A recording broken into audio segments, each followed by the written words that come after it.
Hola, bienvenidos a este análisis detallado. Hoy exploramos una selección de documentos publicados en el Registro Oficial de Ecuador con fecha jueves 23 de octubre de 2025. Es un mosaico interesante, ¿eh? Resoluciones ministeriales, acuerdos, ordenanzas municipales, una ventana a cómo se mueve la administración pública. Exacto. Vamos a ver actualizaciones importantes que tocan fibras muy diversas, ¿no? Desde cómo se organiza un club deportivo de barrio o cómo se concursa para ser docente, Ajá. hasta cambios en la estructura interna de entidades de control clave y, bueno, en la normativa de los gobiernos locales. Es una mirada a la implementación de leyes y la delegación de funciones en la práctica. Nuestra misión hoy es ir un poco más allá de lo simple enumeración. Queremos desentrañar qué significan realmente estos cambios, identificar los puntos clave, las normativas que se aplican y, sobre todo, por qué son relevantes para entender el panorama administrativo y legal actual en Ecuador. ¿Listos para sumergirnos? Empecemos. Arrancamos en el ámbito deportivo. El Ministerio del Deporte ha estado bastante activo, aprobando estatutos y dando vida legal, personería jurídica, a varias organizaciones. Sí. Hablamos de clubes nuevos en Santo Domingo, como Amigos Colorados ADAC o Colorados Padel, y también en Manabí con el club Río Portoviejo. Incluso ligas parroquiales como la de San Jacinto del Búa o la de Canoa. Así es. Estas resoluciones establecen, en esencia, las reglas del juego para estas organizaciones. Definen su estructura básica, la Asamblea General como máxima autoridad, los tipos de socios que pueden tener, fundadores, activos, hasta honoríficos, Claro. y cuáles son sus derechos y deberes fundamentales. Cosas tan concretas como pagar cuotas o cuidar la imagen del club. También detallan de dónde pueden obtener recursos: cuotas, multas, bienes propios, donaciones lícitas. Y les imponen obligaciones formales importantes, ¿verdad? Como presentar cada año la lista actualizada de sus socios al ministerio Exacto. y notificar cualquier cambio en su directiva. Es como ponerle un marco legal, digamos, a la organización deportiva. Precisamente. Es un esfuerzo por formalizar y tener un registro, un control mínimo. Y todo esto se apoya en leyes marco. Por ejemplo, se invoca la Ley Orgánica para la Optimización y Eficiencia de Trámites Administrativos, Ajá. que parte de la buena fe, presumiendo que la información que entregan los ciudadanos es veraz. Pero ojo, advierte de consecuencias si se descubre falsedad. También entra en juego el EREGIFE, el Estatuto del Régimen Jurídico Administrativo de la Función Ejecutiva. Entiendo que este estatuto es clave, porque define las competencias de los ministerios y permite algo que vemos mucho en estos documentos: la delegación de funciones. Justo. Autoridades de menor rango, como las directoras zonales mencionadas, María Verónica Mesa Antón o Dolores Silvana Lour Mendoza. Además, se nota la modernización. Mencionan el uso de firmas electrónicas gestionadas por Kipux. Totalmente. La delegación es una herramienta constante para intentar agilizar la gestión en las distintas zonas del país, aunque bueno, siempre está el debate de si agiliza o fragmenta, ¿no? Cierto. Y la firma electrónica ya es parte del día a día administrativo.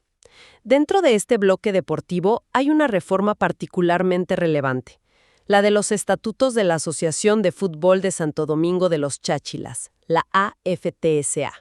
¿Qué tiene de especial esa reforma? A ver. Lo crucial es que alinea sus estatutos con las normativas de los grandes rectores del fútbol, FIFA, CONMEBOL y la Federación Ecuatoriana de Fútbol, la FEF. Ah, claro. Y aquí un punto clave.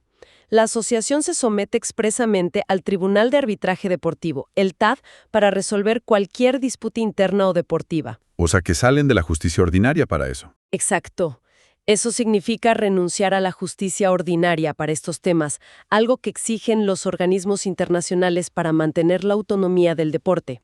Además, define claramente las categorías de sus clubes afiliados y los requisitos para pertenecer a la asociación. Interesante cómo la regulación internacional permea hasta las asociaciones provinciales. Y al mismo tiempo, vemos cómo se formaliza el deporte más básico, el de barrio. Se crean clubes deportivos básicos barriales, como el Vicente Amador Flor o el JMJC, ambos en Portoviejo. Sí. Se enfatiza que su fin es recreativo o comunitario. Curioso que definan hasta los colores distintivos: verde y blanco para uno, turquesa, negro y blanco para el otro. ¿Es un detalle administrativo o parte de fomentar una identidad desde el inicio? Podría ser ambas cosas, ¿no? Por un lado, es parte de la ficha de registro, pero también refuerza esa idea de pertenencia. Lo de fondo es el intento de estructurar el deporte desde su base, reconociendo su papel en la comunidad. Y esta lógica de regulación detallada no se limita al deporte. Saltamos ahora al campo de la educación. Aquí tenemos una normativa central, el Acuerdo Minedec 2025-0042-A. Este acuerdo pone las reglas para los concursos de méritos y oposición para ingresar como docente al sistema fiscal. Correcto. Es una pieza fundamental porque rediseña todo el proceso de selección docente. Establece quiénes pueden participar, qué pruebas deben superar, conocimientos generales y específicos, valoración de méritos y la famosa clase demostrativa. La clase demostrativa, sí. Cómo se arma el banco de candidatos elegibles y cómo se van llenando las vacantes.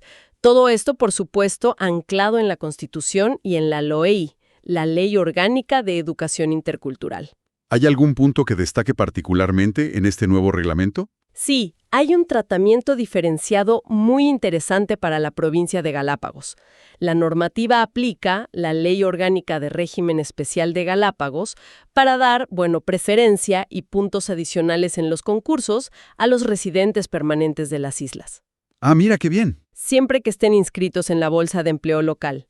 Es un claro ejemplo de cómo se intenta equilibrar un sistema nacional con las realidades y derechos específicos de un régimen especial. Tiene lógica, considerando las particularidades de las islas. Y veo que este nuevo ministerio, el de Educación, Deporte y Cultura, recordemos que nació de una fusión reciente que absorbió Cultura, la CNCCIT y Deporte, según el Decreto Ejecutivo 100 de 2025, también está ajustando su funcionamiento interno. Sí, claro. Se nombró a Alegría Crespo Córdovas como ministra en septiembre. Exactamente. Y como consecuencia de esa megafusión, tenemos varias resoluciones, de la 00033 a la 00036, que se dedican a una tarea clave: delegar la representación del Ministerio ante el Consejo de Educación Superior, el CES. ¿Qué tipo de representaciones están delegando? Parece bastante amplio. Lo es.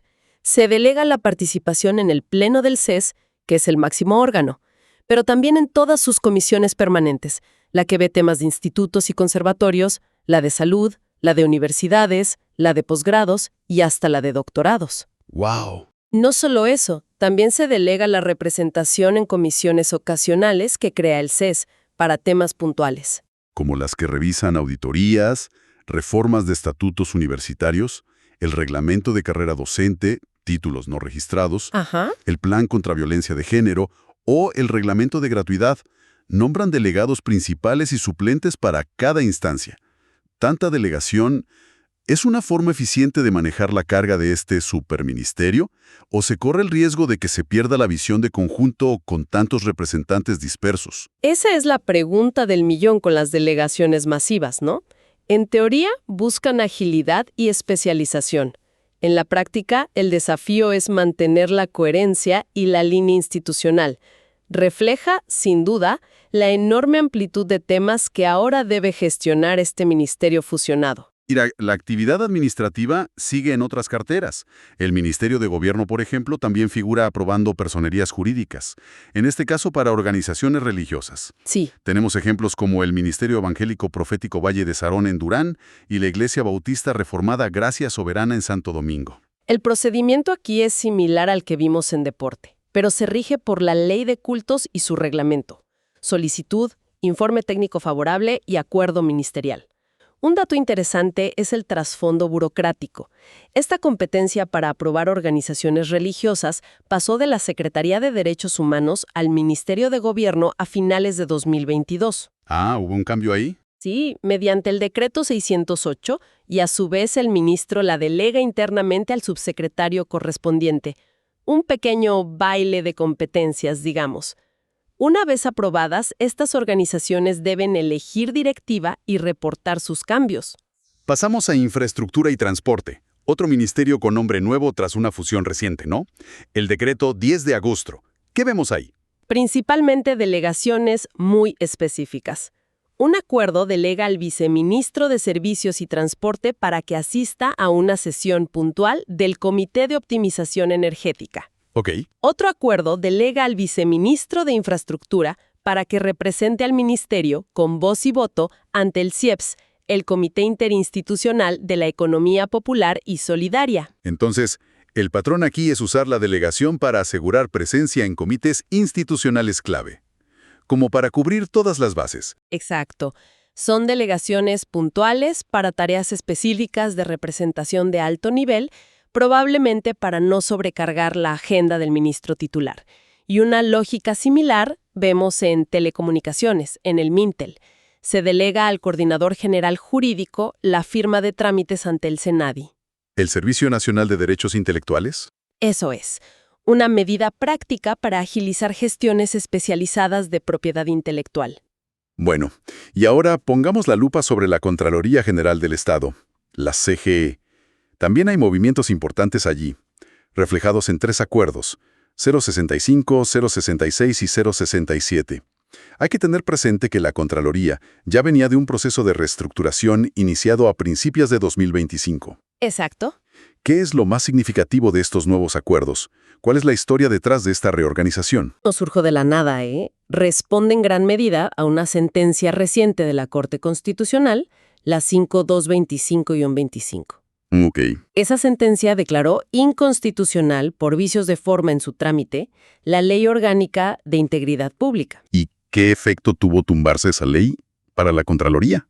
¿Cómo les afectó? Un efecto dominó clave. Al quedar sin efecto esa ley, revivió una disposición que estaba en la Ley Orgánica de la propia Contraloría, la LOGE, específicamente el artículo 18.1. Ajá. Esta disposición exigía informes previos de pertinencia de la Contraloría para ciertos procesos grandes de contratación pública, una función que la ley ahora declarada inconstitucional había eliminado. Entiendo. O sea, la Corte, al anular una ley, indirectamente reactiva un control previo de la Contraloría que ya no existía. Y la Contraloría tiene que adaptarse, claro. Precisamente. La reestructuración de su dirección jurídica busca crear una unidad o función específica para gestionar estos informes de pertinencia, que seguramente generarán una nueva carga de trabajo importante. Me imagino. Y de manera más amplia, para reforzar la asesoría y el control legal en temas de contratación pública que involucren a la Contraloría. Los otros 2 acuerdos, el 066 y 067, son ajustes complementarios. Actualizan el reglamento interno sobre quién puede firmar qué documentos y el reglamento específico para emitir estos informes de pertinencia reactivados. Y retomar una función de control que se había eliminado. Un vaivén normativo interesante sin duda. Muestra cómo interactúan los poderes del Estado. Bajemos ahora al nivel local, al territorio, a los gobiernos autónomos descentralizados, los GAD. En la troncal, por ejemplo, encontramos una ordenanza, la número 06-2025, que busca poner orden a los nombres de calles, avenidas, plazas y parques. Correcto. El objetivo es claro. Establecer un sistema de nomenclatura, de nombres, que sea uniforme y coherente en todo el cantón, tanto en la ciudad como en las zonas rurales. La idea es que estos nombres reflejen la identidad cultural, histórica y geográfica local. Que tenga sentido, ¿no? Exacto. La ordenanza define quiénes pueden proponer nombres, desde el alcalde y concejales hasta líderes barriales o instituciones. ¿Y cómo es el proceso? Pasan por una comisión técnica y luego los aprueba el Consejo Municipal. Se crea además un registro público con toda esta información. Ah, bien. Y hasta se dan detalles técnicos sobre cómo deben ser y dónde colocar las placas con los nombres. Es construir identidad local a través de la regulación del espacio público. Nos movemos a Rumiñahui, donde hay 2 ordenanzas nuevas, la 011 y la 012. La más sustancial parece ser la 011, que crea el Cuerpo de Agentes de Control Municipal, el CAC-MCAR. Efectivamente. Esta ordenanza es una reingeniería importante. Reemplaza la antigua policía municipal y busca adaptar la estructura y funciones de control municipal a un marco nacional más reciente, el COSCOP. El Código Orgánico de Entidades de Seguridad. Ese mismo. Define la naturaleza de este nuevo cuerpo: civil, armado, pero no militar, técnico, jerarquizado y uniformado. ¿Y cuáles serán sus tareas principales? ¿Qué harán estos agentes? Son bastante amplias. Van desde el control del buen uso del espacio público, evitar ventas informales no autorizadas, por ejemplo, apoyar en la prevención de infracciones, colaborar en gestión de riesgos y emergencias, mantener el orden en mercados y ferias. Un poco de todo. Sí, e incluso tienen la facultad, según el COTAD, el Código de Organización Territorial, de apoyar a la Policía Nacional en temas como el control del consumo de drogas en espacios públicos. La ordenanza también define la estructura de carrera interna y su régimen disciplinario, remitiéndose directamente al COSCOP. Y contempla la transición, ¿no? El personal y los bienes de la antigua policía municipal pasan a este nuevo cuerpo y se dan plazos para definir los perfiles de puestos y reglamentos internos. Reemplazar la policía municipal es un cambio grande. Se prevé en la ordenanza cómo asegurar que estos nuevos agentes conecten bien con la comunidad, más allá de solo ejercer el control. Bueno, la ordenanza se centra principalmente en la estructura y funciones bajo el marco del COESCOP. El desafío de la conexión con la comunidad recae más en la implementación, ¿sabes? En la capacitación que reciban los agentes y en las políticas específicas que adopte el GAD para la gestión del espacio público. Claro. Es un punto crítico para que estos cuerpos sean vistos como un servicio, y no solo como una fuerza de sanción. Buen punto. Y para cerrar el capítulo GEAD en San Borondón encontramos una ordenanza enfocada en algo distinto: la gestión de la cooperación internacional no reembolsable y la asistencia técnica. Sí, aquí el objetivo es poner reglas claras para gestionar la ayuda internacional que llega al cantón. Establece criterios para aceptar y gestionar esta cooperación. Debe complementar los esfuerzos locales, estar alineada con los planes de desarrollo del cantón, el PDIOT, Fundamental eso. estar transparente y buscar la sostenibilidad. Designa un funcionario específico, un especialista interinstitucional, dentro de la Dirección de Planificación, como el punto focal para esta gestión. ¿Y qué poder le da la ordenanza al municipio en este ámbito? ¿Qué puede hacer? Le otorga varias facultades. La de rectoría local, o sea, definir las líneas de acción, planificación, identificar dónde se necesita la cooperación, regulación, emitir normas locales al respecto, control, llevar un registro y seguir los proyectos, y gestión, que es buscar activamente la cooperación, negociar convenios, crear redes. En resumen, busca profesionalizar y ordenar cómo el cantón aprovecha la cooperación internacional para su desarrollo. Muy bien. Nos acercamos al cierre. En el Ministerio del Interior, detectamos un caso bastante particular a través del Acuerdo 35 AMSP 2025. Se trata de una rectificación en la fecha de ascenso de un oficial de policía, y no es la primera rectificación. ¿Llama la atención? Exacto. Es una historia con idas y vueltas judiciales. Se trata del ascenso a coronel del teniente coronel Lorenzo Peralta Delgado. Originalmente, su ascenso se registró con fecha 1 de marzo de 2023, pero una sentencia judicial, resultado de una acción de protección, ordenó cambiar esa fecha al 1 de marzo de 2021. Increíble. 2 años de diferencia. Pero ahí no terminó la cosa, ¿o sí? No. Hubo una nueva providencia judicial, emitida en agosto de 2025, dentro del mismo proceso, que ordena una segunda rectificación. La fecha definitiva de ascenso del ahora coronel Peralta Delgado queda establecida como 1 de agosto de 2021. ¡Wow! Es un ejemplo clarísimo de cómo las decisiones judiciales pueden entrar a modificar actos administrativos que uno pensaría que son firmes, incluso en algo tan reglado como la carrera policial. Vaya, eso sí que ilustra la interacción y a veces la tensión entre la administración y la justicia. Y para concluir nuestra exploración, tenemos a la Unidad del Registro Social, la URS, con una resolución sobre protección de datos. Así es, la resolución URS DJDIJE 2025-00008R, en cumplimiento de la LOPDPD, la Ley Orgánica de Protección de Datos Personales. La directora ejecutiva de la URS delega la función de responsable del tratamiento de datos personales, una figura clave que exige la ley. ¿Y qué implica tener esa responsabilidad delegada? ¿A quién se la delegan? Se la delegan al director de registro interconectado de programas sociales, lo cual tiene sentido dada la naturaleza de la URS, ¿no? Manejan mucha información social. Claro. Y la resolución es muy detallada sobre las obligaciones que asume esta persona. Tiene que asegurar que se cumplan todos los principios de la Ley de Protección de Datos, implementar medidas de seguridad, técnicas organizativas legales, gestionar las solicitudes de los ciudadanos sobre sus datos, acceso, rectificación, eliminación, etc. Los derechos ARCO y demás. Exacto. Hacer evaluaciones de impacto cuando sea necesario, notificar si hay brechas de seguridad, administrar posibles transferencias internacionales de datos, llevar registros de las actividades de tratamiento, en fin, es una función crucial y con mucha responsabilidad, especialmente manejando la información tan sensible del registro social. Bien, hemos recorrido un espectro amplio con estas publicaciones del registro oficial, desde la formalización de un club de fútbol barrial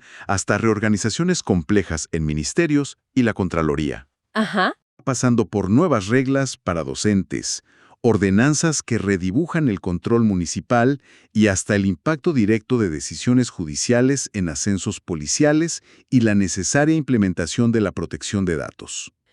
Lo que emerge es una imagen de actividad administrativa y normativa constante, en todos los niveles.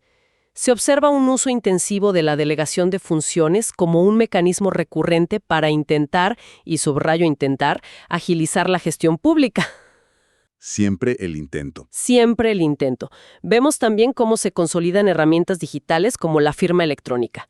Y es notable el esfuerzo continuo, al menos en el papel, por alinear las normativas y acciones locales con marcos legales nacionales, como el COESCOP o la LOPDDP, e incluso con estándares internacionales, como vimos en el caso del fútbol con FIFA o en la protección de datos. Queda flotando una reflexión final. Con toda esta maquinaria normativa y administrativa moviéndose, ajustándose, fusionándose, delegando funciones en cascada, ¿estamos realmente presenciando una búsqueda genuina de eficiencia y orden que se traduzca en beneficios tangibles para la ciudadanía y las organizaciones? ¿O corremos el riesgo de que la propia complejidad de estas estructuras y regulaciones termine por ralentizar en lugar de agilizar las cosas en la práctica diaria? Esa es la tensión constante y el gran desafío, la brecha entre la norma escrita y su implementación efectiva. Que la delegación no se convierta en fragmentación inmanejable, que la reestructuración no sea solo un cambio de nombres en el organigrama. Claro. Y que la regulación impulse la eficiencia sin ahogar en burocracia. La clave estará en la ejecución, la coordinación y la supervisión. Será vital observar cómo evolucionan estos procesos en la realidad. Sin duda. Un tema para seguir observando de cerca. Gracias por acompañarnos en este análisis detallado. Hasta la próxima.